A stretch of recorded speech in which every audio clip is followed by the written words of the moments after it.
Hello friends, welcome to the prime electrician. मेरा नाम है आशीष और एसी डीसी के मोटर पर आज मैंने वीडियो डाली है। इसमें AC motor, DC motor, servo motor और यूनिवर्सल मोटर, इन सभी के टॉपिक को मैंने इंक्लूड किया हुआ है।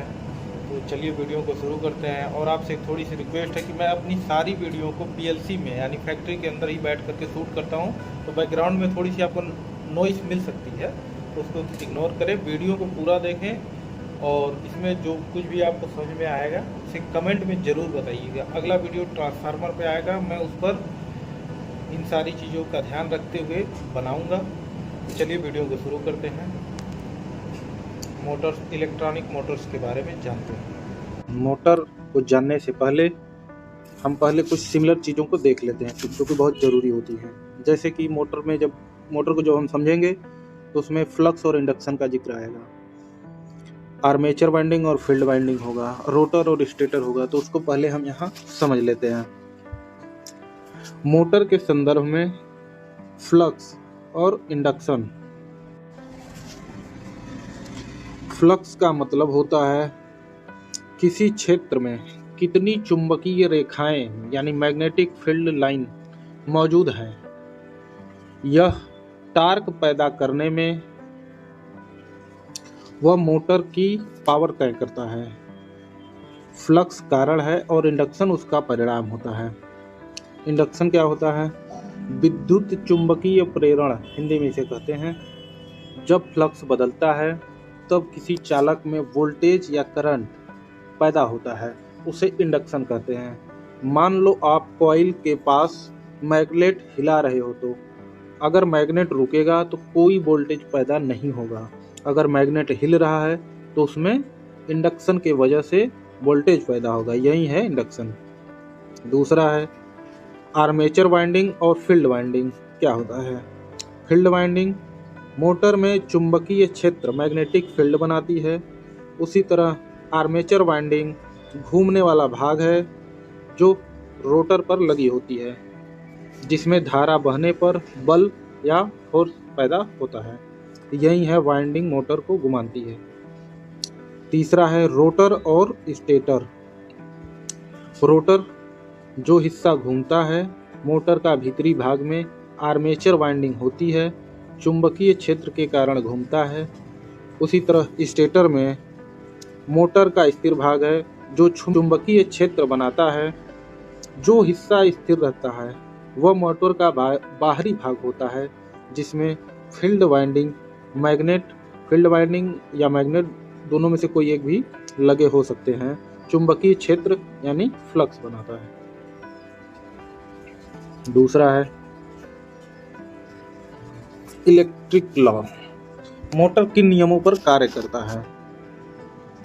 मोटर कुछ नियमों पर काम करता है जो यहाँ पर है। पहला है फ्लेमिंग का बायां हाथ का नियम, फ्लेमिंग लेफ्ट हैंड रूल।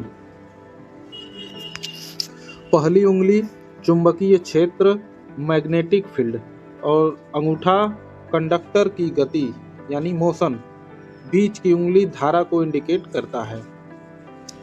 आगे हम इसको दिखाते हैं एनिमेशन से। तो अंगूठा बताएगा कि मोटर किस दिशा में घूमेगी। इस नियम से मोटर की घूमने की दिशा पता चलती है। ये फ्लेमिंग का नियम है। लॉरेंज का नियम, लॉरेंज फोर्स लॉ। जब कोई धारा वहन करने वाला चालक चुंबकीय क्षेत्र में रखा जाता है, इसका मतलब हुआ जो वाइंडिंग होता है उसे किसी चुंबकीय क्षेत्र में रखा जाता है तो उस पर एक बल फोर्स लगता है। फोर्स का सूत्र है F=B×I×L।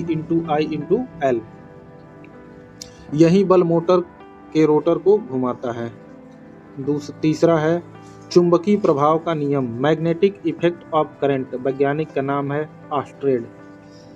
इनका नियम है जब किसी तार में करंट बहता है तो उसके चारों ओर चुंबकीय क्षेत्र बनता है। यही चुंबकीय क्षेत्र मोटर में आवश्यक इंडक्शन पैदा करता है। चौथा है फैराडे का विद्युत चुंबकीय प्रेरण नियम, फैराडे लॉ। मोटर के घूमते समय बैक ईएमएफ उत्पन्न होता है। यह मोटर की स्पीड नियंत्रण, ऊर्जा संतुलन में मदद करता है। पांचवा और आखिरी है लेंज का नियम। बैक ईएमएफ की दिशा ऐसी होती है कि मोटर के कारण विरोध करती है। इससे मोटर सुरक्षित रहती है और ओवर स्पीड नहीं करती है। इसको हम यहाँ से देख सकते हैं।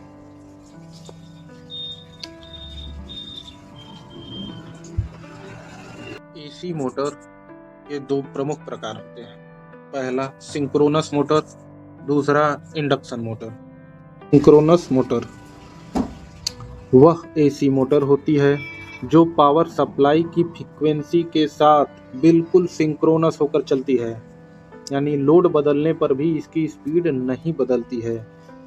इसके स्टेटर के 3 फेस वाइंडिंग में 3 फेस एसी सप्लाई दी जाती है, तो यह आरएमएफ रोटेटिंग मैग्नेटिक फील्ड बनाती है। इसके रोटर में डीसी सप्लाई दी जाती है जो इसके अंदर इसको सिंक्रोनस बनाती है। रोटर के दो प्रकार होते हैं। इसके रोटर के दो प्रकार होते हैं। पहला सालिएंट पोल मोटर, बड़े साइज की मोटर लो स्पीड के लिए उपयोग होती है। इसके पोल्स बाहर निकले होते हैं। दूसरा non salient cylindrical shape rotor, यह हाई स्पीड के लिए उपयोग होती है। वह टर्बो अल्टरनेटर में उपयोग होता है। यह स्मूथ सिलेंड्रिकल शेप में होता है। इसकी खासियत होती है constant speed, high efficiency, power factor में सुधार होता है, हैवी लोड पर अच्छा परफॉर्मेंस देता है, वोल्टेज रेगुलेशन में मदद मिलती है। इसकी कुछ नेगेटिव चीज़ें हैं। पहला सेल्फ स्टार्ट नहीं होता है, डीसी सप्लाई की ज़रूरत पड़ती है सिंक्रोनस बनाने के लिए, स्टार्टिंग सिस्टम महंगा होता है, कंट्रोल सर्किट कॉम्प्लेक्स होता है। ये फार्मूला है सिंक्रोनस मोटर की स्पीड निकालने का। सिंक्रोनस मोटर कुछ इस तरह से दिखाई देता है।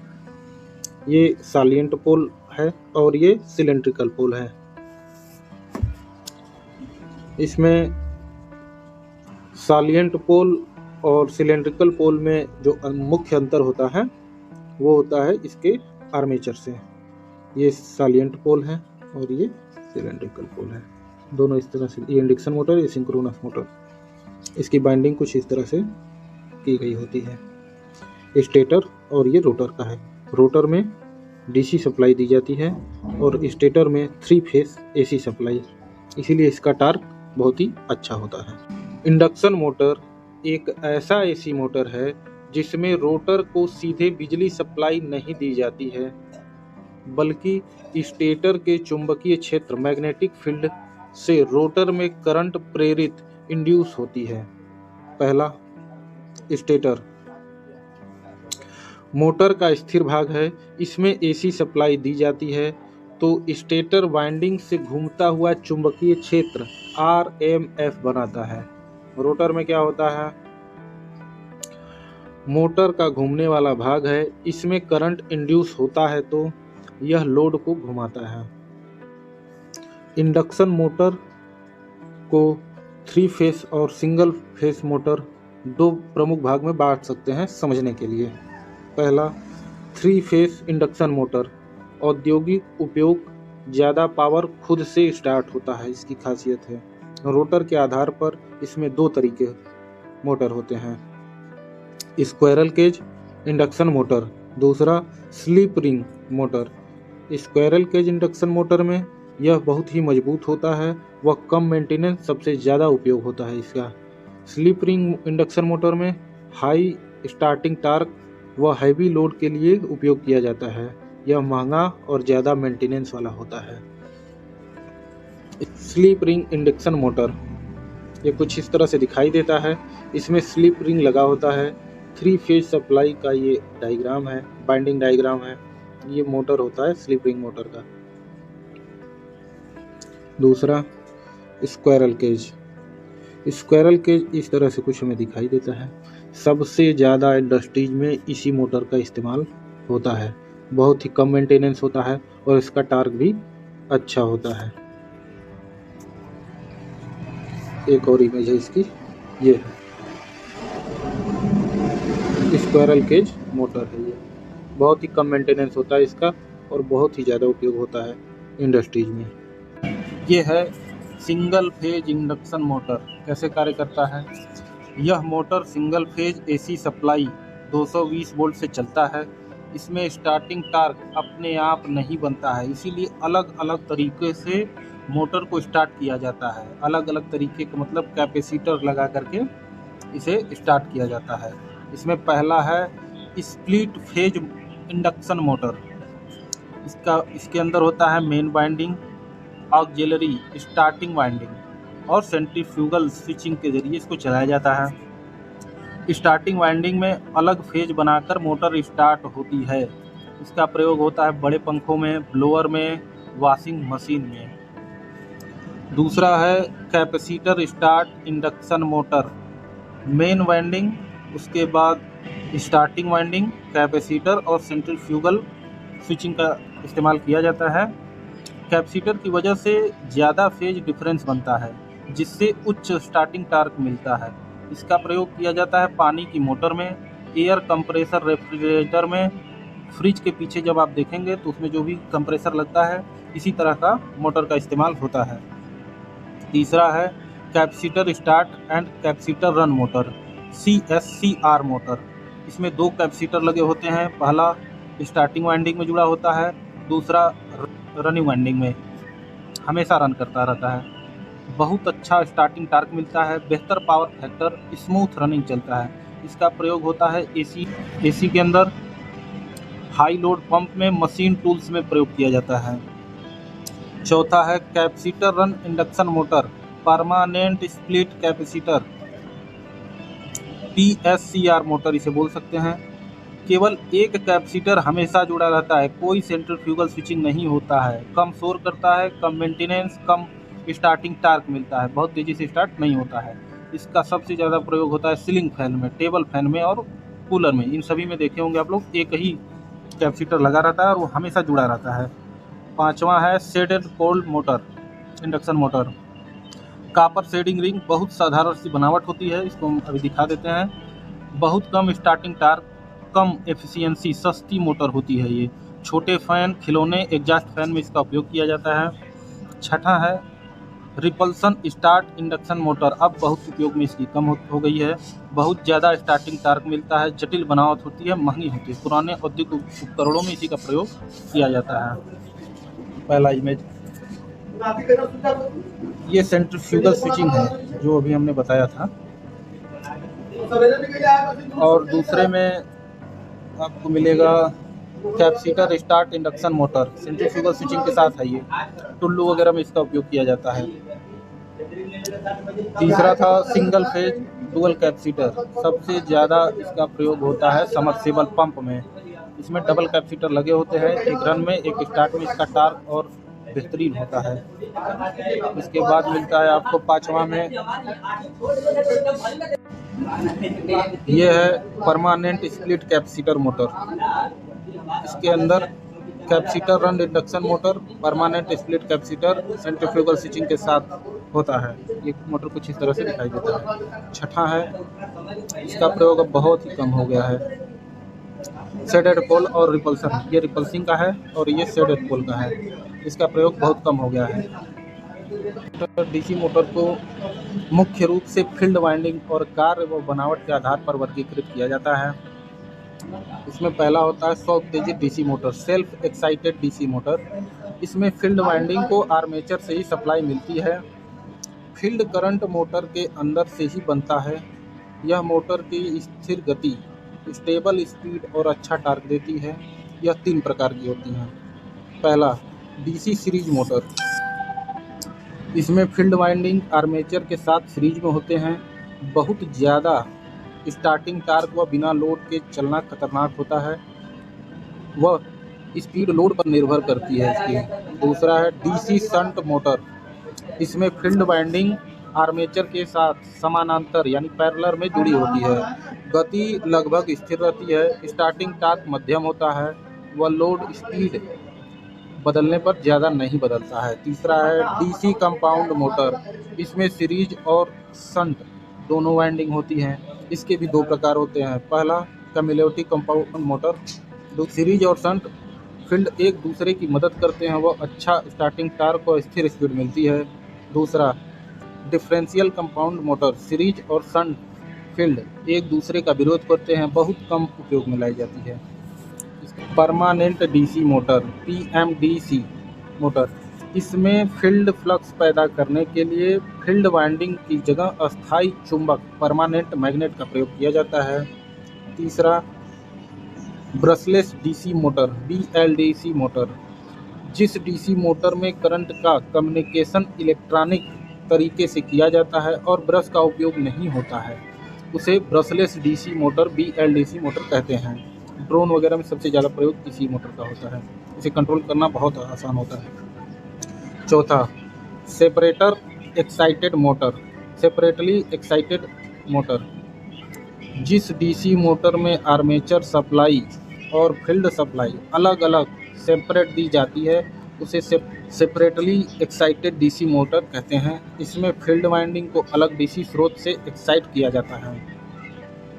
नोट: सभी डीसी मोटर लॉरेंस के बल नियम, लॉरेंस फोर्स लॉ पर काम करती हैं। जब एक धारा प्रवाहित चालक के चुंबकीय क्षेत्र में रखा जाता है तो उस पर बल लगता है, जिसे आर्मेचर घूमने लगता है।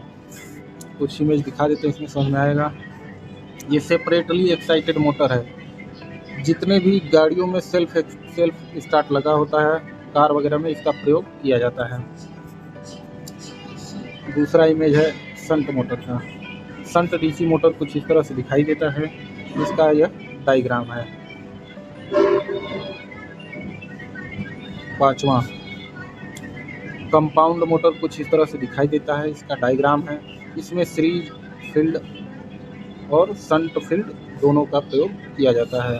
ये कंपाउंड मोटर होता है। एसी डीसी मोटर के अलावा सभी तरह की मोटरें होती हैं, जैसे कि यूनिवर्सल मोटर और सर्वो मोटर। ये दोनों मोटरें एसी और डीसी दोनों पर चल सकती हैं। पहला यूनिवर्सल मोटर क्या होता है? एसी अल्टरनेटिंग करंट और डीसी करंट दोनों पर काम करती हैं, इसीलिए इसे यूनिवर्सल मोटर कहा जाता है। जब मोटर को एसी या डीसी सप्लाई दी जाती है तब फील्ड वाइंडिंग और आर्मेचर वाइंडिंग में करंट बहता है। दोनों में करंट की दिशा एक साथ बदलती है, इसीलिए टार्क की दिशा हमेशा एक सी रहती है और मोटर लगातार घूमती रहती है। बहुत अधिक स्पीड इसमें मिलता है। वह शुरुआती टार्क भी अधिक होता है।